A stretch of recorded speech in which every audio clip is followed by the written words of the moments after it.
اور اس قوم کے بے شرم لوگ حضرت صالح علیہ السلام سے یہ کہنے لگے کہ آپ ہی بتا دیں کہ ہم یہ 3 دن شراب میں گزاریں یا شباب میں گزاریں۔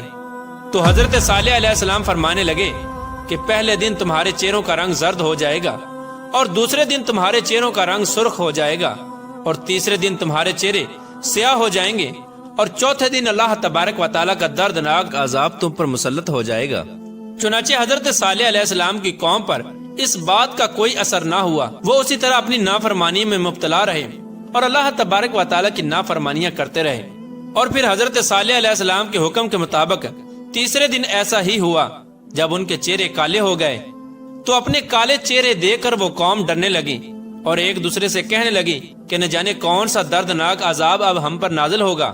ہو چکے تھے جیسے موت ان کے قریب آ کھڑی ہوئی ہو، نہ کوئی بات پہلے آسمان کا رنگ بدلنے لگا، پہاڑ کانپنے لگے، زمین کے اندر سے گڑگڑاہٹ اٹھی، بادلوں سے بجلی کی روشنی جھلکی، اور اچانک ایک ایسی چیخ جس نے فضا کو چیر ڈالا۔ زمین لرز اٹھی، دل پھٹ گئے اور روحیں جسم سے نکل گئیں۔ قوم سمود اپنے گھروں میں اودے پڑے رہ گئے، کوئی ہلنے والا نہ تھا، جیسے پتھر کے مجسمے بن گئے ہوں۔ تو ایک چیخ نے انہیں پکڑ لیا۔